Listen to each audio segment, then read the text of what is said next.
Fears of an invasion are rapidly growing amid a massive military buildup by Russia on its border with Ukraine. And that's as the United States yesterday announced that thousands of its troops would be moving to Germany in support of its allies in the North Atlantic Treaty Organization. That's NATO. Russia is against Ukraine joining the US-led NATO alliance, accusing the bloc of expanding to the east. Now, Dzvinka Kachur is a researcher at Stellenbosch University's Center for Sustainability Transitions. She joins us this morning to give us some clarity on the situation there. Dzvinka, thanks very much indeed for your time. Tensions between Russia and the West, it's not new. Neither are the tensions between Russia and its pressure on Ukraine. Why is it escalating at the moment? Thanks, Michelle, for having me, and good morning to the audience. I think you correctly pointed out that this is not a new conflict, and there are multiple factors that coincide currently why this escalation happening again. Because we can break them into three different levels. First, between specifically Russia and Ukraine. The aim of Russia is to control economically and politically Ukraine.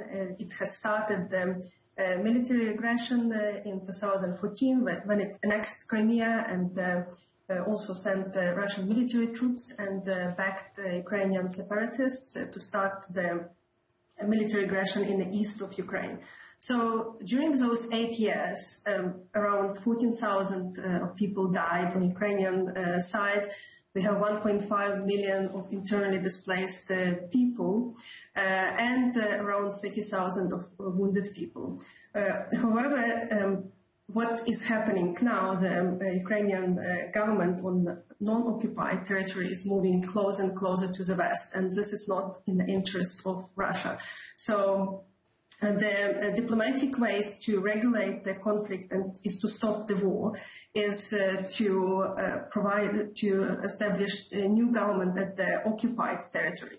The Ukrainian side argues that to do that, we need to control the border between Russia and Ukraine. However, currently, as it stands, there are not even international observers on that border. So it's about 400 kilometers of border between Russia and Ukraine that is not controlled by anybody else, not even by international observers, only by Russia. Yeah. So yeah, Dzvinka, I want to come in there and ask you about the U.S.'s support for Ukraine. It said some strong things, in fact saying that its own action will be swift, it will be severe, should Russia actually go ahead and invade Ukraine.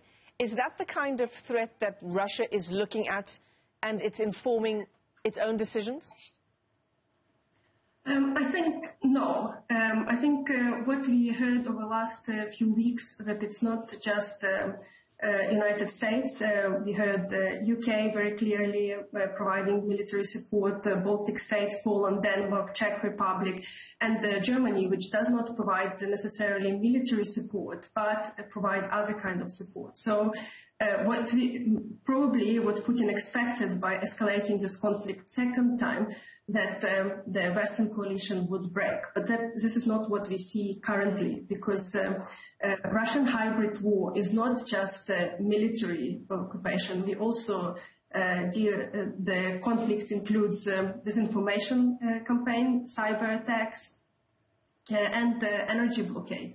So each country can choose which part of this hybrid war to support. And I think in this case, Ukraine can experience support from multiple countries on all those fronts. So this is not just about military aggression, because disinformation is as powerful as arms. Yeah.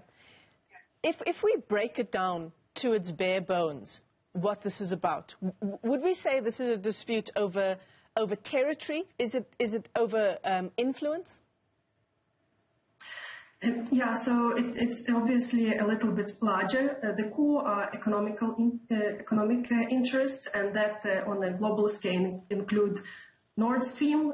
Russia was trying to build a gas pipeline, and you can see the photo maybe, I think it's number 5 for our viewers. The Nord Stream goes from Russia to Germany and would provide the gas that would not go through the territory of Ukraine, which is currently the major transit of gas to Europe. So this is a question of security, but also a question of economics.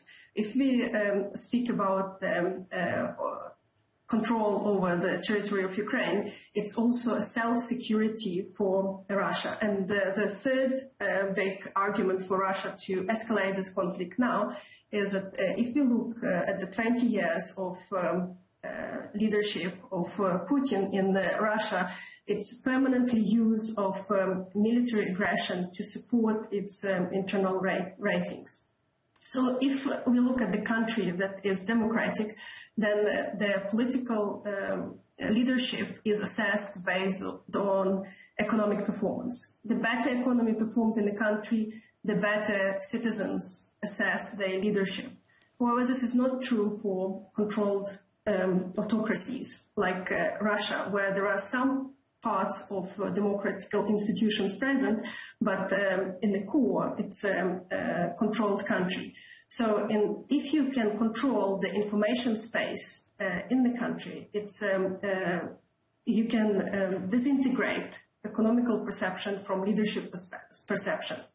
So by pumping military aggression, Putin also gets higher ratings of political approval inside Russia. And we've seen that in 2000, when Putin was elected, it was a military campaign against Chechnya. Then we've seen in 2008, it was a military campaign against Georgia, and we can maybe put a slide on showing the Russian conflicts in different countries. It was aggression against Crimea, and that's when Putin's internal approval by Russian citizens skyrocketed to the highest level ever. So by promoting this conflict now, Putin once again buys himself approval inside the country. Yeah. I mean, how do you reckon, the next weeks and months will unfold? Is there a space here for diplomacy to avert what could turn into an open conflict? I think the messages were quite clear, and while Putin is trying to use military aggression as a diplomatic way to solve the internal conflicts, previously it was energy resources. Multiple countries suffered from energy blockade of Russian gas if they wouldn't want to support specific political points. For example, in Ukraine, the gas discount would be linked to a prolongation of Russian military base in Crimea. Similar conflicts were with the Baltic countries, with the Czech Republic. So energy was widely used to achieve diplomatic gains, geopolitical gains. So since military aggression in Ukraine, Putin has tested this new model with paramilitary troops. And that's what they're promoting, not just in Ukraine, but also on the African continent. I think many listeners probably follow other stories where similar models are multiplying.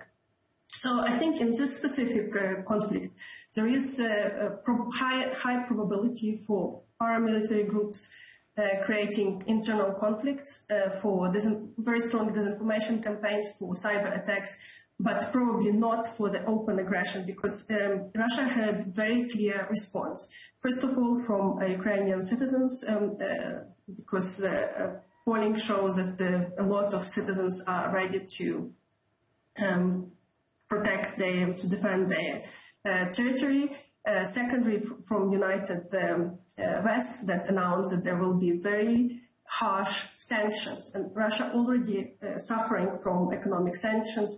This sanctions is the reason partially why a strong motivation for Russia to start a dialogue with African continent because it's looking for new markets. As it's suffering, its economy is suffering. But now the sanctions will be on the next level. It would affect children of Russian oligarchs who are studying or living abroad. It would affect the property, which is mainly Western-based. So obviously the Putin elite really fears that those sanctions might be implemented, and I think this would be a strong factor that would not allow for Russia to go into full-scale military aggression. But I would lie if I would say that any expert can predict what Putin really will do. Yeah. Or what he's thinking. Dzvinka Kachur, let me thank you for your time this morning. She's with the Center for Sustainability Transitions at Stellenbosch University. Certainly, if you're tracking one of the big stories internationally, this is the interview to watch for you, and that is fears of invasion are rapidly growing amid that massive military buildup by Russia on its border with Ukraine. A big developing story that we're tracking for you here on the channel.